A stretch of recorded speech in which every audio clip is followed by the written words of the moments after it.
my name's Crystal Dawn. To all my friends I've never met.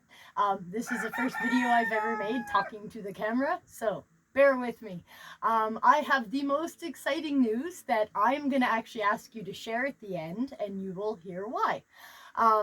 Okay, so I've been studying family genealogy to do some ancestral healing and just learn about myself, because I grew up not really knowing much about my past the way I did grow up. Very closed family.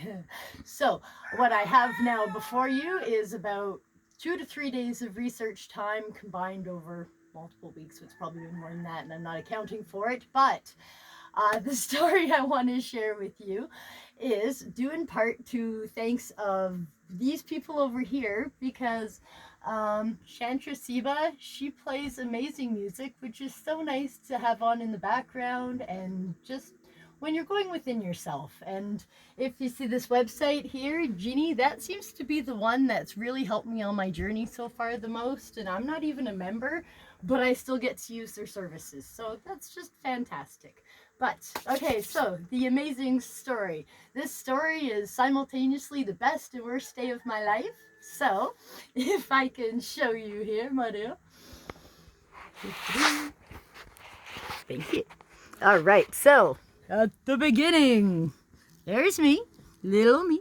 I've blocked my mom because they say on genealogy sites you're not supposed to show living people. So over here, if we follow and go to my mom or my grandma and then my great grandma, this is really fun.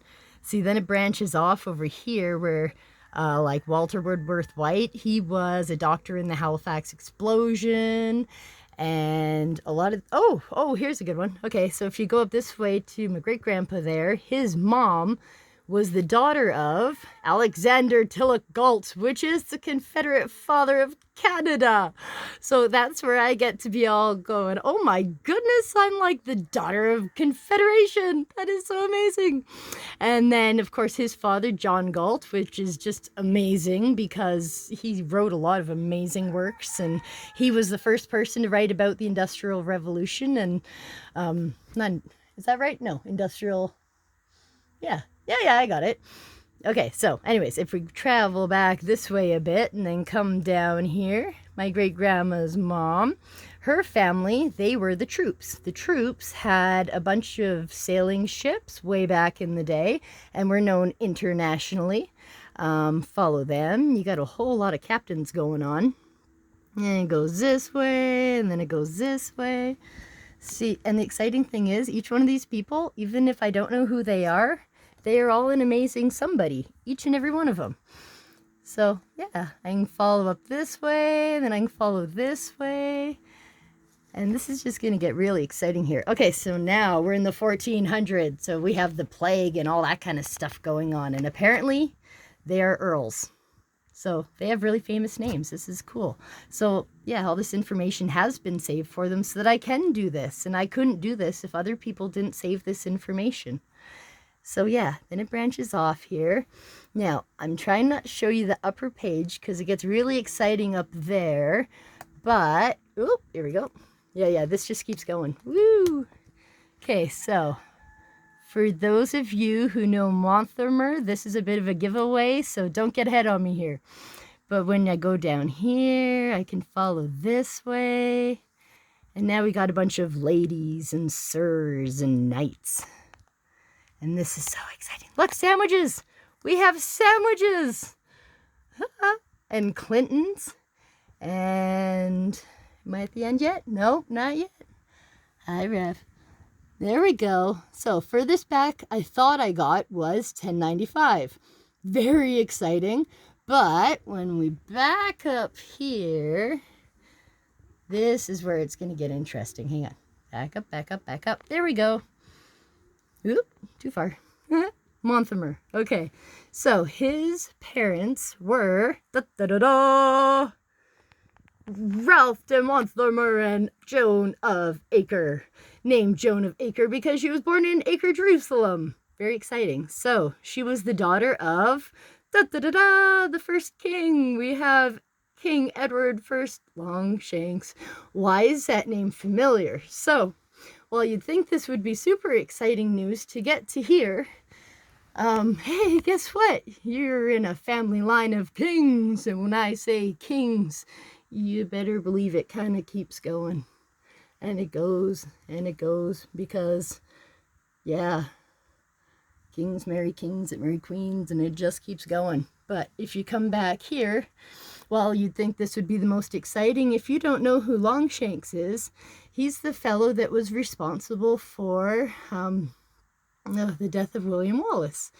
That's really disheartening for myself because I'm also half Scottish, so yeah, that's a really heavy weight to bear. But the exciting news is the actual story with these two is a really nice love story where she fell in love with a squire and she had her father knight him. You want to take this back for a minute there? It goes this way. Thank you. So she met this guy. Well, first she'd originally been married, and then her husband died, and then their squire, she fell in love with him, so she had her dad knight him. And then after that, she secretly married him. And then her dad tried to marry her off to someone else. And they had to say, no, we already got married. And her dad was so mad, he locked the guy in jail. And a bishop had to come and help get him out so he'd be released. And, the king was finally okay with it. But they had to spend like the rest of his life trying to be a good son-in-law so that the king would like him. And it just so happened he got to overhear a conversation that the king was going to arrest Robert Bruce the next day.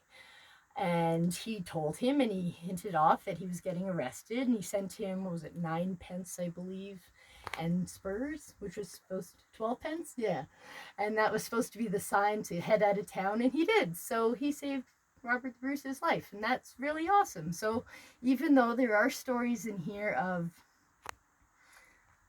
very disheartening things, there's also really good things, and you kind of gotta take the whole past for what it is. And the thing is that people don't recognize that I didn't even know, because lots of us have seen Braveheart, and we know the story, which is why we know Longshanks was so terrible.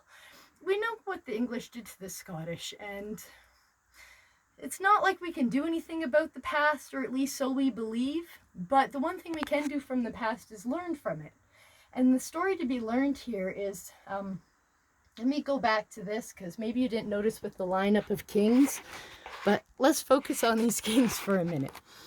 So we are now in approximately late 1200s when it comes to Longshank here, okay? So 1200s, back up to his parents, and then their parents, his parents, their parents. Holy Roman Empress, that's very impressive.